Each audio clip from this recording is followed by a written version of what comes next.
Hey, Shalom. First and foremost, I want to give all praises, honor, and glory unto Yahweh, Bahashem Yahushai, Bahashem Rachak Vadash. I give double honors to the apostles and elders of Great Millstone, out whom I learned the truth from. And peace and salutations to the Akim and to the elect that are scattered throughout the four corners of this earth, pushing this truth out in faith and in sincerity. Adam Shemahala, from the Great Millstone, Houston Camp. All right, and this lesson is going to be entitled "That the Land Spew You Not Out." Right, and what that means is, that basically, before we were given the land of Israel, we were given a set of laws, statutes, and commandments, right, by the Most High through Moses, right, and Moses gave us the law, right, and he laid down the rules. And these were the rules and the guidelines that we were going to have to follow if we wanted to stay in this land. Just like if you move in with somebody, right, or you move to a certain area or apartment or, whatever, right, you have landlords, this and that. But let's just say you just, in this case, you were moving in with somebody. Right, they say, okay, now you have to follow the rules of this house, right? You have to do this, you have to do that, all right? Take out the trash, make sure everything clean up behind yourself. If you can't do that, you gotta get the fuck out, right? So this is basically, what the Most High was saying, right? So this is Leviticus 20 and 22 to get into it. You shall therefore keep all my statutes and all my judgments and do them, that the land whither I bring you to dwell therein spew you not out. Right, so you got to keep these laws, statutes, and commandments so you won't get kicked out the land. So the land of Israel wasn't not just any particular land, all right, just like any other land, right? This is the Most High's favorite place, right, the land of Israel, all right, the land above lands, you should say, So the land of Israel came with particular rules, right, the laws, statutes, and commandments. Right, and to be in that land, you have to follow those laws, statutes, and commandments, right? Because the land of Israel is known as the land of uprightness. It's Isaiah 26 and 10. They favorably showed to the wicked, yet he will not learn righteousness. Right, the wicked is Esau, Edom, right, so-called Caucasian race, right? It said, let favor be showed to the wicked, yet he will not learn righteousness. Right? Favor has been showed unto him because he is ruling right now. He is empowered. The Most High gave power unto him. It said, in the land of uprightness will he deal unjustly and not behold the majesty of the Lord, of Yahweh. So the land of uprightness right here talking about the land of Israel. Right? And it mentioned Esau, Edom. Why? Because the so-called, the Amalekites, right? The so-called Jewish people over there, right, they're over there, right, but they are not keeping the law, statutes, and commandments, right? They have gay parades, things of that nature. They circumcise children with their mouths, right? All type of unrighteous things, right? They're not supposed to be over there, but it's the land. The land of Israel is called the land of uprightness, right? So if the land is called the land of uprightness, don't you think that you have to be living upright, right, in the land? And the uprightness comes from the laws. This is Leviticus 20 and 23. And ye shall not walk in the manners of the nations which I cast out before you, for they committed all these things, and therefore I abhorred them. But I have said unto you, ye shall inherit their land, and I will give it unto you to possess it. A land that flow with milk and honey. I am Yahweh, your power, which has separated you from other people. Right? So we say he's going to give us this land, and we're going to have to keep these laws, statutes, and commandments and not follow the ways of these other nations. Right? Because he has separated us from them. Right? They had their ways, and we had our own. Right? But what happened? Right? When we went into the land, this is Deuteronomy 7 and 1, right? This is Moses speaking right here, right? This is Deuteronomy 7 And 1 says, when Yahweh thy power shall bring thee into the land, whither thou goest to possess it, and hath cast out many nations before thee, the Hittites, and the Girgashites, and the Amorites, and the Canaanites, and the Perizzites, and the Hivites, and the Jebusites, 7 nations greater and mightier than thou. Right, so these are the Hamites, right? They come out of the line of Ham, when Noah had 3 sons, Shem, Ham, right, and Japheth, right? These are the Hamites, which are the Egyptians, the Ethiopians, South Africans, North Africans, right? All of those people. It says, and when Yahweh thy power shall deliver them before thee, thou shalt smite them and utterly destroy them. Thou shalt make no covenant with them, nor show mercy unto them. So when we went into this land, right, we were supposed to kill off these nations, basically, right? It said utterly destroy them, right? It said, and thou shalt make no covenant with them, nor show mercy unto them, right? So we weren't supposed to show no mercy. We were supposed to just kill them, right? But what happened? This is Judges 1, let's see, 1 and 28. It says, and it came to pass when Israel was strong that they put the Canaanites to tribute and did not utterly drive them out, right? So they made them tributaries, you know. Instead of kicking them out, instead of killing them like the Mosai commanded them, they made them tributaries, right? So straight up disobeyed the Mosai, because the Mosai had a reason why he wanted us to kill them off. This is Deuteronomy 7 and 3. It says, neither shalt thou make marriages with them. Thy daughter thou shalt not give unto his son, nor his daughter shalt thou take unto thy son, for they will turn away thy son from following me, that they may serve other gods. So will the anger of Yahweh be kindled against you and destroy thee suddenly. Right? So he didn't want us mingling with these different nations, right? He didn't want us, to be giving our children unto them in marriage, right? Or to be taken unto their children, right? Because he said we were going to be following after their gods, right? Perfect example was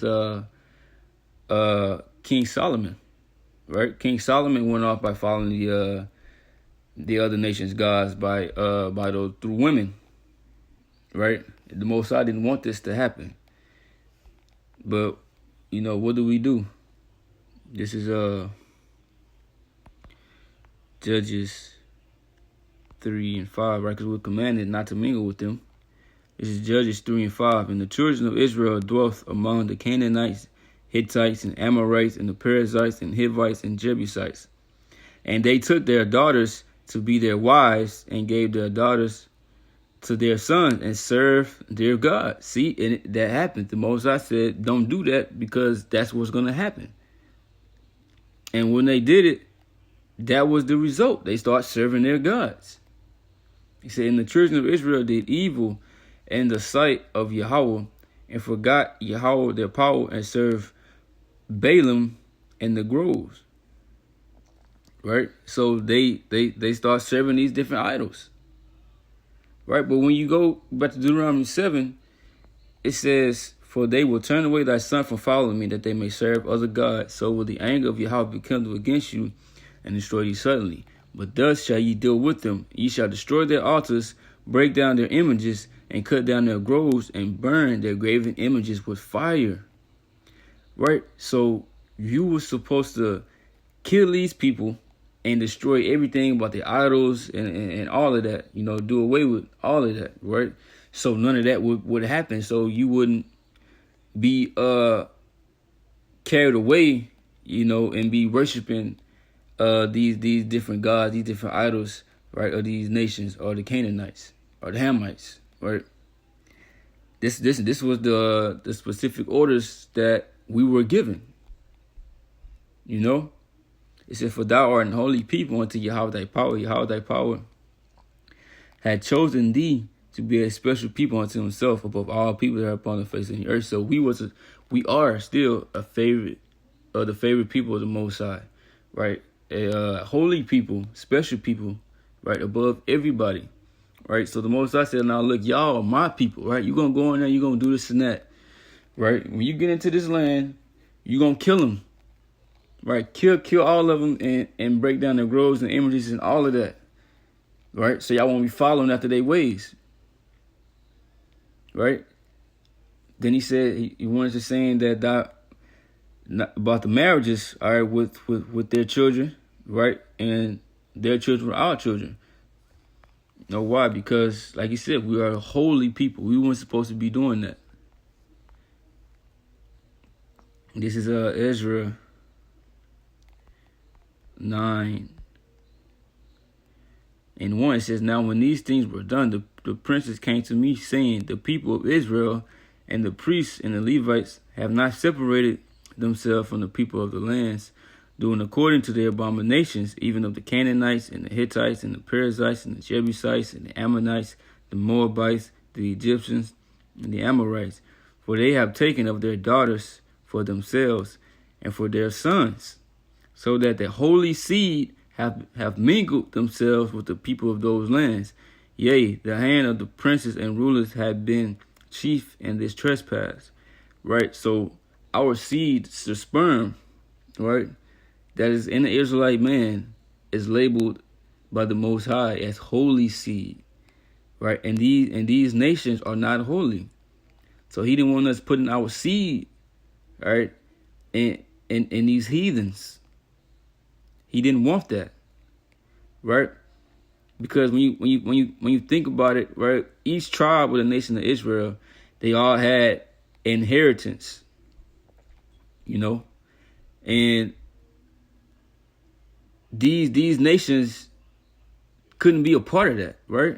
And by doing that, and by getting them pregnant and doing this and that, right, mingling with them, you know, everything was just gonna be big confusion, right? So, you know, it wasn't supposed to be none of that. So this is Judges 2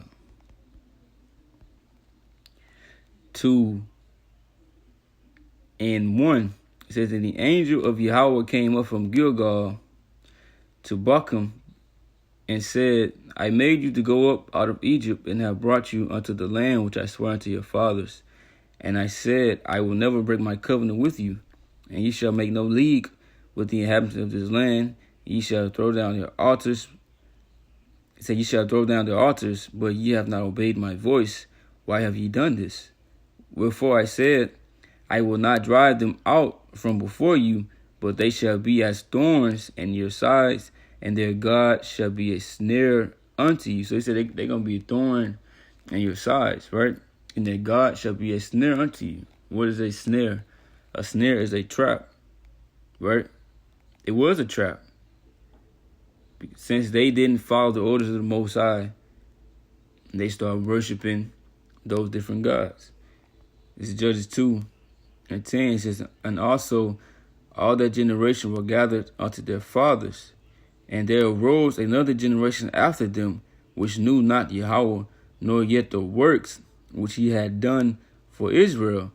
And the children of Israel did evil in the sight of Yahweh and served Baalim. Right? It said that this generation knew not Yahweh nor the works which He had done for Israel.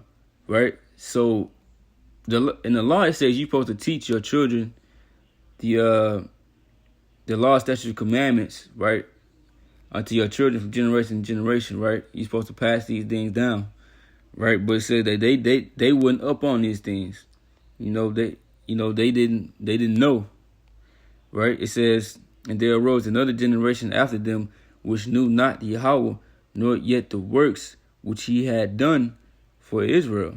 And the children of Israel did evil in the sight of Yahweh and served Baalim, and they forsook Yahweh, power of their fathers, which brought them out of the land of Egypt, and followed other gods of the people that were round about them, and bowed themselves unto them, and provoked Yahweh to anger. And they forsook Yahweh and served Baal and Ashtoreth. Right? So if they would have not even been, living amongst these nations, right, not have made them tributaries, right, this would have never happened. If they would have just listened to what the Most High said, right, that would have never happened. It says, the anger of Yahweh was hot against Israel, and he delivered them into the hands of spoilers that spoiled them, and he sold them into the hand of their enemies round about, so that they could not any longer stand before their enemies. Wheresoever they went out, the hand of Yahweh was against them for evil, as Yahweh had said, and as Yahweh had sworn unto them, and they were greatly distressed. Right, talking about the curses, because the Most High said we disobedient unto him, he was going to scatter us. Right? It says, in the anger, verse 14 again, it says, in the anger of Yahweh was hot against Israel, and he delivered them into the hands of spoilers that spoiled them, and he sold them into the hand of their enemies round about, so that they could not any longer stand before their enemies. So this is what happened to us. You know, every time we went off, right, and was disobedient to the Most High would judge us, right? You see, Most High would cast us out of the land. Right, that's why you have these different captivities that the nation of Israel was in. Right, the Babylonian, the Assyrian, you know. You got the Romans, right? The Roman captivity. You got this American captivity, right? Every time we were disobedient unto him, the Most High, you know, he put us in captivity, basically. All right, he put us in captivity under a particular nation, right? And that's how we know we the Israelites, bro. Right? Because we still in captivity today under the so-called white man, right? For disobedience, right? But we coming back into that righteousness, you know, and the law, statutes, commandments, right? Because of the sacrifice of Yahweh Shai. And Yahweh Shai's death, right, was going to make Yahweh Shai's death was going to bring in, is what's bringing in, all right, the new covenant, right? It made the new covenant, solidified, right? And we're going to get the laws, statutes, commandments put in our inward parts, and we're going to keep the laws perfectly, and we're going to dwell in the land of Israel forever, right? But yeah, I mean, that was just a lesson, you know, just a quick lesson. All right, it's basically just going into the law, statutes, commandments. All right, if you didn't keep them, you know, the Most High basically would kick you out of the land of Israel, all right, and put you in captivity, you know, for disobeying his word, you know. So with that, you know, I'm going to say shalom.